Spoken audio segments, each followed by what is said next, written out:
Hi friends, good morning. ఎలా ఉన్నారు? This is Hari.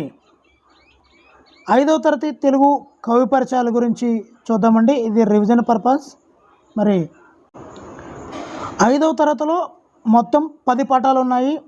ఆ 10 పాఠాలకి ఇతివృత్తాలు ఏంటి, ప్రక్రియలు ఏంటి అన్నది ఇక్కడ చూస్తున్నా.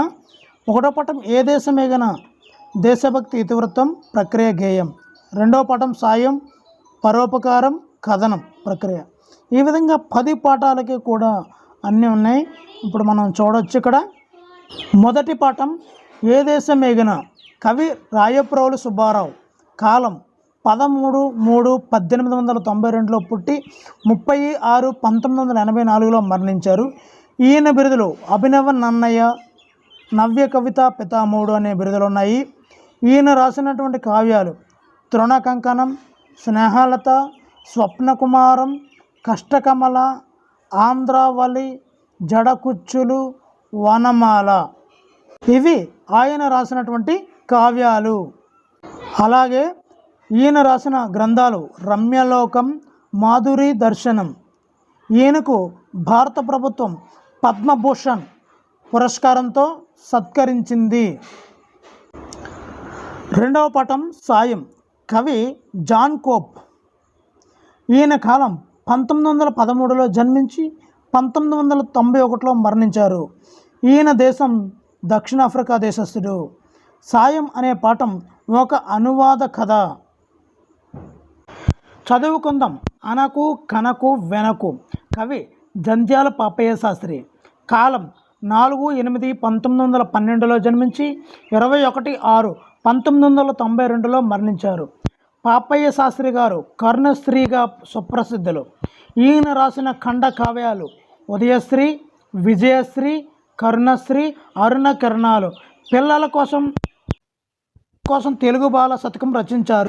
3వ పాఠం కొండవాగు. కవి చెరుకుపల్లి జమదాగ్ని శర్మ. కాలం 1920లో జన్మించి 1986లో మరణించారు. ఈయన కలం పేరు జమదగ్ని. ఈయన రాసిన రచనలు మహోదయం, చిలక గోరింక, అన్నదమ్ములు, ధర్మదీక్ష.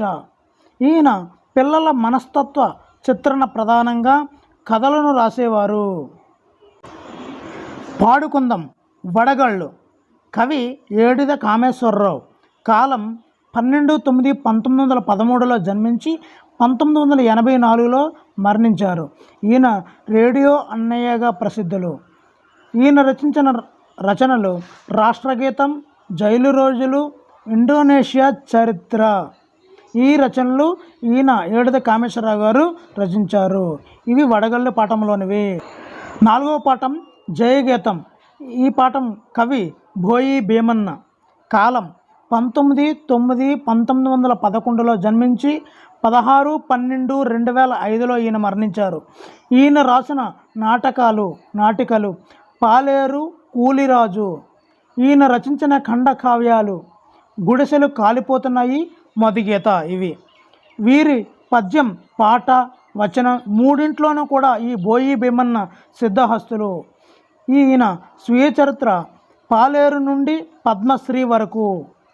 ఈయనకు కేంద్ర సాహిత్య అకాడమీ పురస్కారం ఈయన బోయి భీమన్న గారు పొందారు. నెక్స్ట్ 5వ పాఠం తోలుబొమ్మలాట. కవి కెవి రామకృష్ణ. ఈ పాఠం తోలుబొమ్మలాట వ్యాసం ఆధారంగా ఈ పాఠాన్ని రాయడం జరిగింది. 6వ పాఠం పెన్నేటి పాట. ఈ పాఠం కవి విద్వాన్ విశ్వం.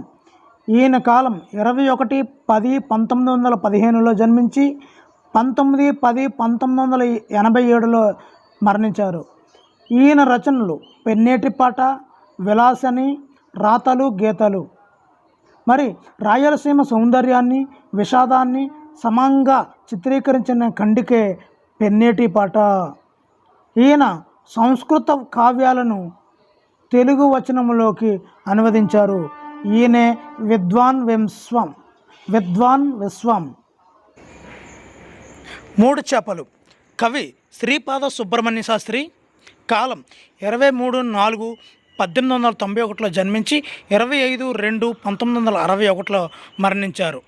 ఈయన తేట తెలుగు నుడికారానికి, స్వచ్ఛమైన మానవ సంబంధాలు చిత్రానికి కొండగుర్తు లాంటి వారు ఈ శ్రీపాద సుబ్రహ్మణ్య శాస్త్రి గారు. ఈయన రాసిన నాటకము రాజరాజు. మరి నవలలు, ఈయన రాసిన నవలలు ఆత్మబలి, రక్షాబంధనం.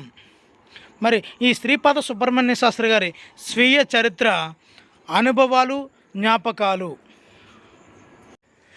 8వ పాఠం ఇట్ ఈజ్ పండగ.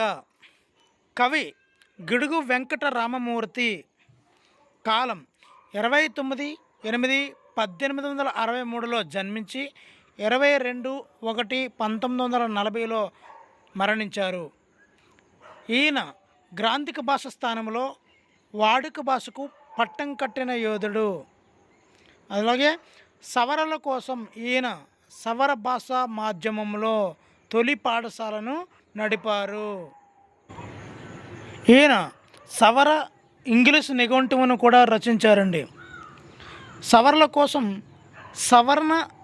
సవర వ్యాకరణాన్ని కూడా రచించారు. ఈయన రచించినటువంటి గ్రంథాలు బాలకవి శరణ్యం, ఆంధ్ర పండిత బిషక్కుల భాషా భేషజం అనే గ్రంథాలను కూడా రచించారు. ఈయన ఆధునిక వ్యవహారిక భాషా పితామహుడిగా పేరు కూడా ఉంది. మరి ఈయన సవర్ల కోసం అత్యధికంగా కృషి చేసి ప్రత్యేకమైన పాఠశాలలో కూడా స్థాపించినట్లు తెలుసు. మహాభారతాన్ని సంస్కృతంలో వ్యాసవ్యాసుడు రాశాడు. మహాభారతాన్ని తెలుగులో నన్నయ్య, తిక్కన, ఎర్రాప్రగడలు రచించారు. అందువల్ల ఈ నన్నయ్య, తిక్కన, ఎర్రాప్రగడలను కవిత్రయం అని పిలుస్తారు. కవిత్రయములో మొదటివాడు నన్నయ్య. రాజమహేంద్రవరంలో రాజరాజ నరేంద్రుని ఆస్థానంలో ఉండేవాడు. ఈయన 11వ శతాబ్దానికి చెందినవాడు. ఆ రాజు కోరికపై సంస్కృతంలో ఉన్న భారతాన్ని నన్నయ్య తెలుగులో రాశాడు. ఈయన ఆది సభా పర్వాలను, అరణ్య పర్వణంలో కొంత భాగాన్ని కూడా రాశాడు.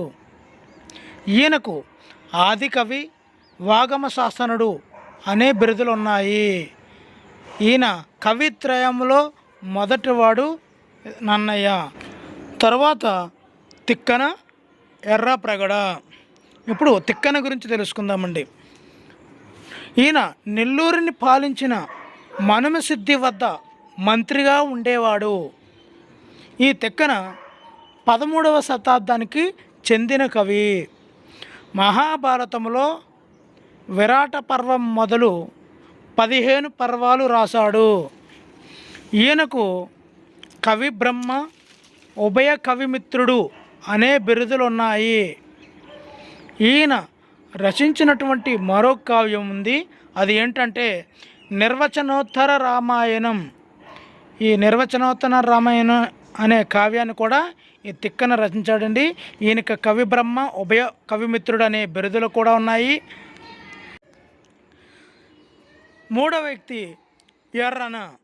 ఈయన అద్దంకిని పాలించిన ప్రళయ వేమారెడ్డి ఆస్థానంలో ఉండేవాడు. ఈయన 14వ శతాబ్దం వాడు. భారతంలో అరణ్య పర్వణంలో నన్నయ్య రాయగా మిగిలిన భాగాన్ని ఈయన పూర్తి చేశాడు.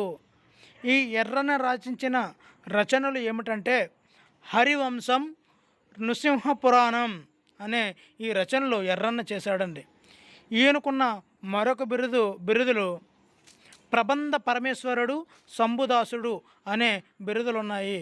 నన్నయ్య, తిక్కన, ఎర్రన వీరు కవిత్రయంలో ఉన్నవాళ్ళు. మరి చివరిగా చిలకమర్తి లక్ష్మీ నరసింహం కవి గురించి చూద్దామండి. కాలం 26/9/1987లో జన్మించి 17/4/1946లో కాలం చేశారు. ఈయన రచించినటువంటి నాటకాలు గయోపాఖ్యానం, కీచక వధ అనే నాటకాలను రచించారు. ఈయన రచించినటువంటి నవలలు రామచంద్ర విజయము, గణపతి అనే ఈ 2 నవలను రచించారండి. ఈయన రచించినటువంటి శతకాలు భల్లట, మరి ఒకటి కృపాంబోనిధి అనే 2 శతకాలను రచించారు. మరి ఈయన వీరేశలింగం చేపట్టిన సంఘ సంస్కరణ స్ఫూర్తితో దళితుల విద్యాభివృద్ధి కోసం పాఠశాలను ప్రారంభించి నిర్వహించేవారు. Please support my channel. Thank you for watching. మీ హరి సైనింగ్ ఆఫ్.